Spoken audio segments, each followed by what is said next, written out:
आप देख रहे हैं the times drive show and if you're someone who's new here on the episode, well, you've just come to the right place.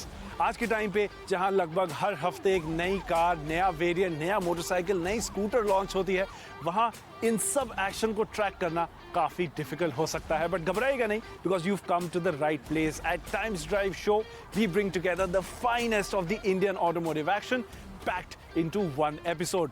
तो चलिए इस episode की शुरुआत करते हैं. सबसे पहले नजर डालते हैं कि क्या आ रहा है आपकी ओर over the next half an hour. शुरुआत करेंगे टाटा पंच ईवी से. हाल ही में टाटा पंच को एक अपडेट मिला था और अब टाटा पंच ईवी की बारी है, लेकिन the story goes much deeper than that because the changes are far more and much more deep rooted. इतना ही नहीं, साथ में नजर डालेंगे एक और ईवी पे from the house of Toyota, which is their first electric car for the Indian market called the Toyota urban cruiser Rebella. और देखेंगे निसान की नई ग्रेवाइट को, which is their new budget friendly family car for the Indian market. तो जैसा कि आपने देखा, काफी कुछ आ रहा है आपकी ओर. और हाँ, आज हमारे साथ है the red hot Audi Q3. Now, the Audi Q3 brings great value to the table because compact size में it brings the best of luxury segment offerings. इसलिए ये कार अपने स्पेस में काफी यूनिक है. But entry level segment की बात करें, so there's hardly any car that manages to do it better. That is bringing the SUV formula in a budget friendly manner than the Tata Punch. हाल ही में टाटा पंच को एक in depth update मिला था और अब बारी है टाटा पंच ईवी की, जिसको भी अपडेट मिल चुका है. Let's head on over to Dhruv Paliwal to find out मोर.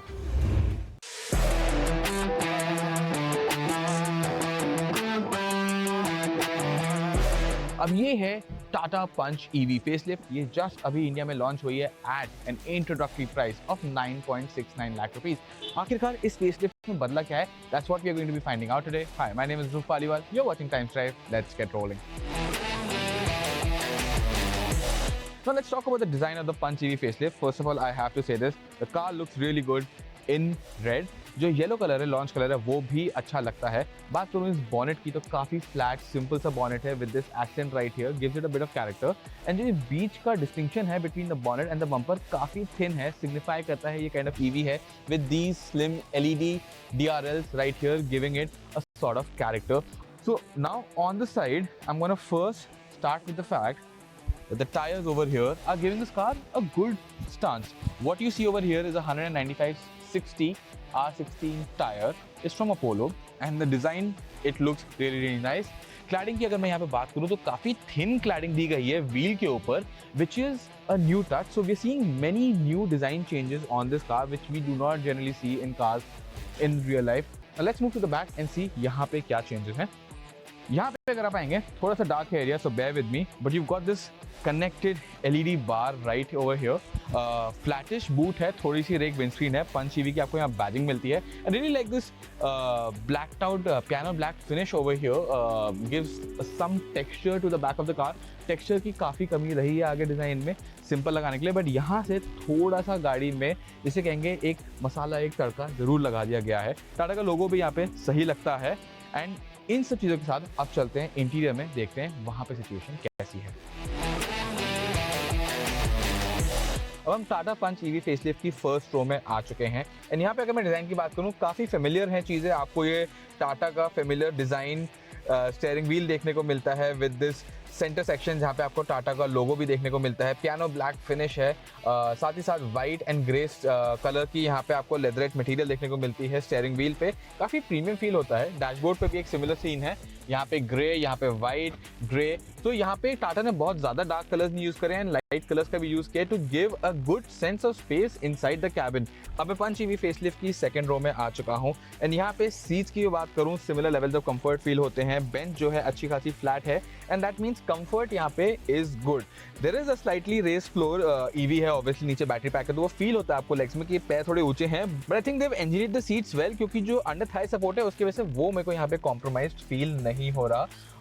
जो हेडरूम है वो भी ठीक ठाक है, क्योंकि यहाँ पे एरिया स्कूप आउट कर दिया गया है. एंड आपको यहाँ पे सेंटर में ऑब्वियसली एक आर्मरेस्ट भी देखने को मिलेगा. कप होल्डर जो है वो मिसिंग है। साथ ही साथ आप ये स्क्रीन देख रहे होंगे, this is obviously an additional accessory. Tata ने यहाँ पे थोड़ी बहुत एक्सेसरीज लगाई हैं गाड़ी पे जो आप लोग शोरूम से ऑप्ट कर सकते हैं। But overall for a city drive and even for a regular highway drive I think 2 लोग यहाँ पे आराम से कंफर्टेबली बैठ पाएंगे। एक नज़र डाल लेते हैं आप इसकी बूट स्पेस पे। अब बूट की मैं यहाँ पे बात करूँ, जैसे आप देख पा रहे हैं बूट काफ़ी डीप है, तो यहाँ पे 2 बड़े साइज़ के सूटकेस या 3 मीडियम साइज़ के सूटकेस ठीक ठाक तरीके से आ जाना चाहिए। लोडिंग लिफ्ट थोड़ा लोगों को हाई फील हो सकता है क्योंकि बूट अंदर डीप है, निकालने में सामान थोड़ी सी इशू जरूर हो सकता है, but that is not a major concern. साथ ही साथ ये पार्सल ट्रे भी आपको मिलती है जिसकी वजह से आपकी प्राइवेसी यहाँ पे मेंटेन होती है। Now we've shown you a quick walk around of the Tata Punch EV facelift। बात करते हैं यहाँ पे इलेक्ट्रिक पावर ट्रेन की, तो टाटा ने अब एक नया बैटरी पैक ऑप्शन जो 40 किलोवाट का है वो भी यहाँ पे ऐड कर दिया है, जिसमें रेंज जो है क्लोज टू 450 हो जाती है। रियल वर्ल्ड रेंज कहीं 375 किलोमीटर की निकल के आती है। बट अल्टीमेटली जो इलेक्ट्रिक पावर ट्रेन की बात है वो ज़्यादा बात हम करेंगे ड्राइव पे इस गाड़ी की जो भी जल्दी होने वाली है। What I want to know from you is आपको टाटा पंच EV फेसलिफ्ट के बारे में क्या अच्छा लगा। That was it for this video. Thank you so much for watching, and until the next one, goodbye. So that was the Tata Punch EV, but now it's time to talk about yet another electric vehicle, this time from the house of Toyota. जी हाँ, Toyota finally India में अपनी पहली fully electric car लेकर आ रही है। इसका नाम होगा Toyota Urban Cruiser Ibella। अब इलेक्ट्रिक कार्स में इंटरेस्ट हमेशा ज़्यादा ही रहता है, बट इससे पहले कि आप सोचे कि ये गाड़ी कैसे होने वाली है, even before its price announcement we driven the car, तो चलिए नजर डालते हैं क्या है Toyota Urban Cruiser Ibella, once again with Dhruv Paliwal. Now this is the Toyota Urban Cruiser Ibella. It's in fact Toyota's first electric vehicle that you will see here on Indian showroom floors. But the thing is, you might already be aware about this car, and that is because underneath it all, ये और Maruti Suzuki e-Vitara दोनों एक ही गाड़ी हैं, बस यहाँ पे आपको थोड़े different looks, Toyota की different badging देखने को मिलती है। Hi, my name is Dhruv Paliwal. You're watching Times Drive. Let's get rolling.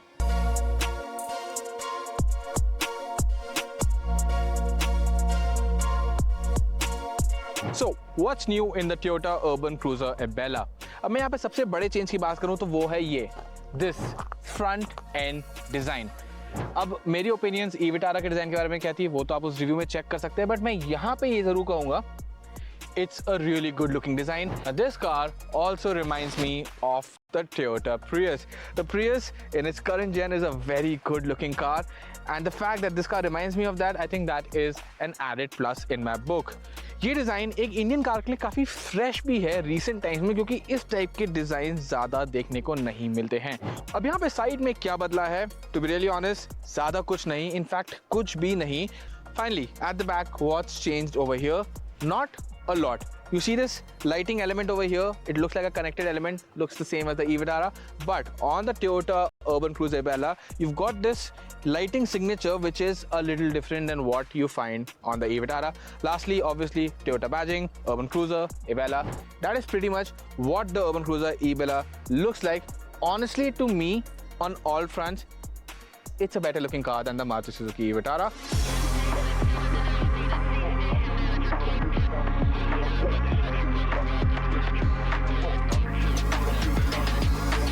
Now I'm in the first row inside the cabin of the Toyota Urban Cruiser Ibella, and honestly things are very familiar here because everything pretty much looks like how we've seen it on the Maruti Suzuki e-Vitara. In fact मैं यहाँ पे बात करूँ तो जो cabin में colors use करे गए हैं वो भी काफ़ी similar है, तो इसका मतलब ये है कि the good bits they remain the same. That is really comfortable seats. I love how the use of quality materials has been done to give the ambience of the cabin an uplift. अब अगर एक दो छोटी problems यहाँ पे बात करूँ तो मुझे e-Vitara चलाते वक्त भी ये स्क्रीन अच्छी नहीं लगी थी, क्योंकि ये काफ़ी ऑडली शेप्ड है, एक सिंगल हाउसिंग में है, but they aren't symmetrically positioned. चलाते वक्त अगर बात करूँ तो इन स्क्रीन की वजह से इशू कोई फेस नहीं होता, बट देखने वाइज ये थोड़ी सी अजीब ज़रूर लगती हैं। Now I'm in the second row of the Toyota Urban Cruiser Ibella, and difference यहाँ पे ऑनेस्टली कुछ भी फील नहीं होता है। Similar plastics, similar design, similar colours, सारी चीज़ें सिमिलर फील होती हैं। To give rear seat occupants some level of adjustability, you can actually slide these seats both of them. So this is a 60 split, this is a 40 split, and you can also recline these seats. So a quick look at the boot space also on offer on the Toyota Urban Cruiser Bella. अब obviously यहाँ पे बहुत ज़्यादा जगह तो नहीं है.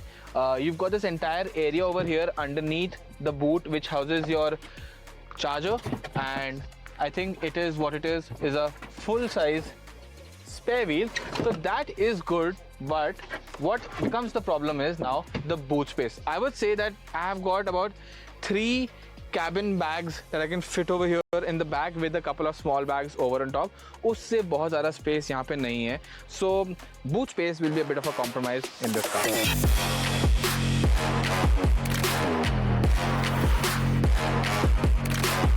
Now I'm behind the wheel of the Toyota Urban Cruiser Bella, and honestly it feels very uncomplicated to drive. Now most EVs have this snap instant torque feature going on, and honestly it was fun in the beginning because of all the power, but no, it's not required. So this thing drives pretty much like how you expect regular cars to drive.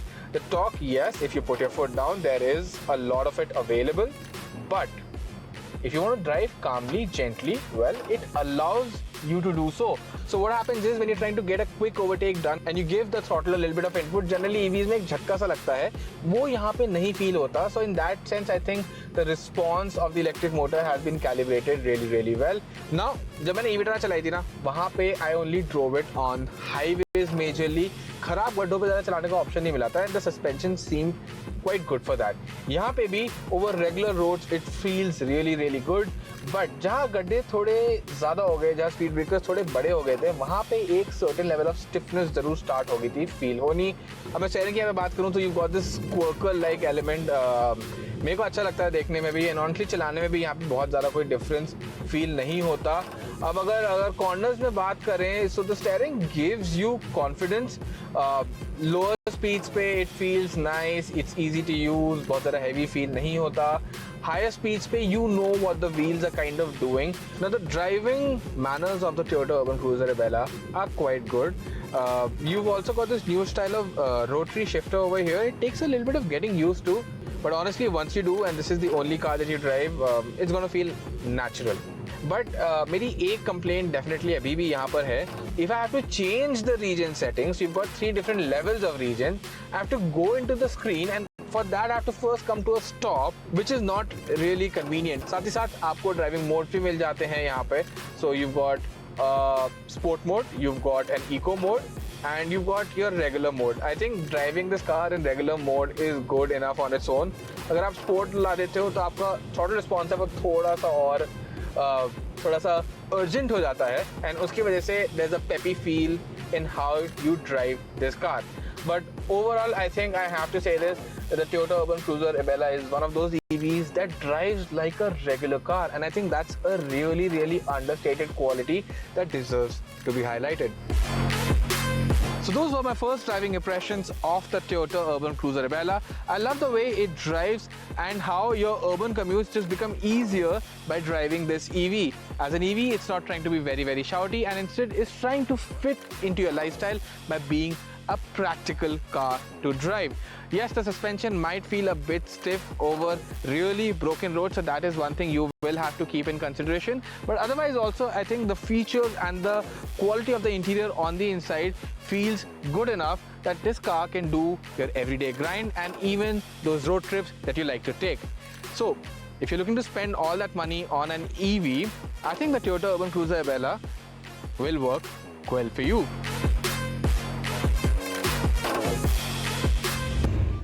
And with that, it's time for a small break on the Times Drive show. But bane rahiye hamare saath, because once we're back, we'll talk about yet another SUV. But this time, it's going to be all about practicality and value for money.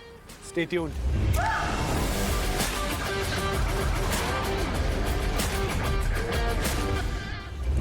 Welcome back. मैं हूं मानव सिन्हा. आप देख रहे हैं the times drive show, और आज हमारे साथ है the Audi Q3. Now this is one such SUV that brings value in the form of premiumness.